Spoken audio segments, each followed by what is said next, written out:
Good morning and welcome to Wildhare Studio. We're going to be carving a leg today.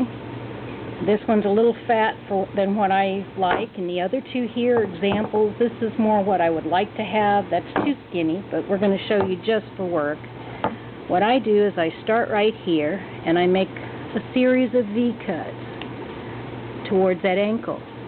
What that does is this cut makes a stop cut, which means when you carve the opposite, it will stop at that cut and a little piece will come out. You can do that all the way around where you want your ankle. Just very simple little V's. And then I start doing it here, and you see how I raised too much skin? I kind of went too deep at once. We get in a hurry too, even after we've been carving for a while. And I just continue around that ankle with little V cuts. Just a shaving motion. Here I'm going to not take too much out, even though this leg is too fat. I wished it was this easy to take it off of us, but it's not. Sorry, I had to set my timer there so I don't run out of time here. And what I do is I just carve down the leg, and it's stopping where I made those other stop cuts, and because I'm in a joint. And I just roll the leg around until I get the shape I want. And I usually go up to about the knee with it as I go along. You may come to a point where they're not coming off, and you can just do a little stop cut in there again. And I go around this way, gradually rounding that square edge off until you get something that resembles a leg. You want to take small cuts because they're more controllable. Everyone gets in a hurry, myself included, to take the big cuts and get rid of all that wood at once. And I kind of jump around sometimes. I like to keep it in balance all the way around, my feet imbalanced with my legs. As you can see, the bottom is starting to shape up.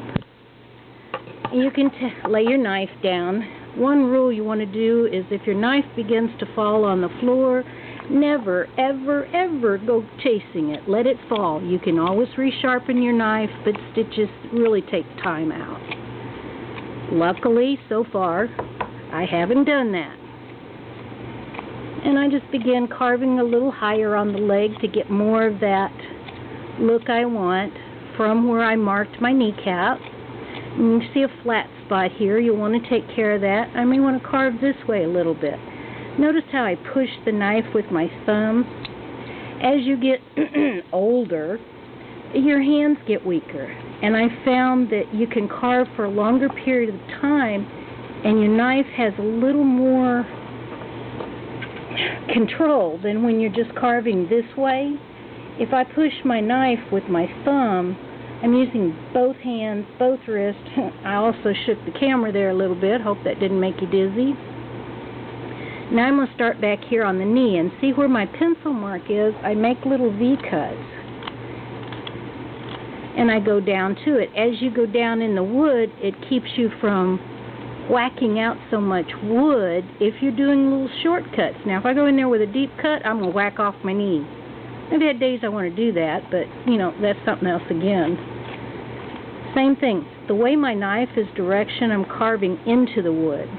You can still make your little stop cut there, just a little line. Doesn't have to go real deep, and get that same look all the way around. I rotate my stuff. One very important thing, and right now we're not worried about all those little fuzzies and things. That'll come off later, is which is going to be left and which is going to be right. I don't know how many times I have set it up, carved, and then realized, oh, I've got two right feet. To counteract that, I'll mark an X, like on this one, for the inside of my leg. This block's pretty even, so no problem. I can choose either side. With this cut, you see the curve. I would use that for an outside cut and round this down, like, oops, it's out of the view, isn't it? And I would round this top piece down and get rid of that curve. And this flat side would be my chosen side to hook up to the doll. And you see me kind of get ahead of myself there and take too much. See how this wood chipped out? I was going against the grain. If you go with the grain, it cuts so much better. And in basswood, it's a little difficult to see that grain, but you'll know when you do it. And I still, even though I'm going to join this to the body, I like to round it. But for me, I keep this top flat. The reason being is when you stand that doll on it, it stands, and if you round it, it has a tendency to kind of wobble. Shh, that's my secret. So I'm continuing to go around and round that leg off. You're beginning to see the leg shape up, and it's going to take a little more trimming to get it down where I want it. Carve down in here and give some shape to that leg. Your leg isn't flat. I see so many dolls out there with square legs. Drives me crazy. That's my pet peeve. I like round legs. I sure got that wish. Round legs. Yep. Thank you.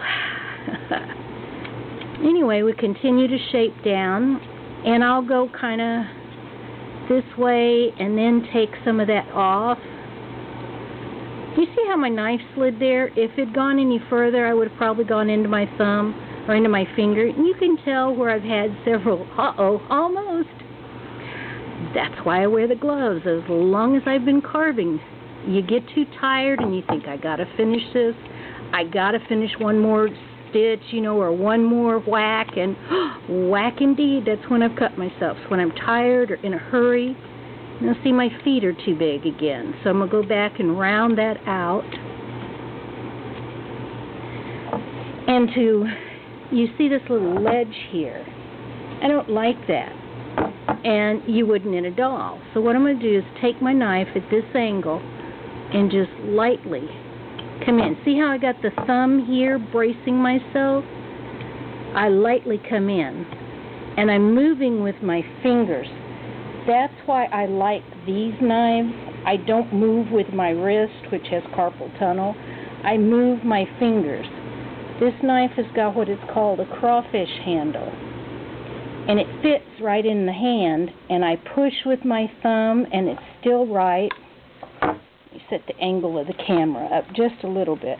It's still right. I can push down. I can do this way, still using my fingers more than my wrist. You can even turn it backwards and carve towards yourself. Not recommended if you're not, really good at carving. But that's what I like about these knives. I'm going to be putting a pattern out for the handle so that if you like, you can try making yourself a handle in the same way that we're doing this. Just round off those corners, get rid of that flat stuff. I think that's what makes it so unique, is it fits in my fat little hand. You can see how we're kind of shaping up the knees. They're still flat. So we come in here a little bit and just kind of take off. Same way as we did in the foot, kind of a sliding. See how I'm turning that blade? Now that is something you'll learn. Okay, I went a little deep there, so you just come back with a backwards cut and do that. Same thing on the corner here. I'm going to start shaping a knee up, so I want to see some knee. No, not yours. I want the doll's knee to show up. So I'm going to come in here and take a little bit.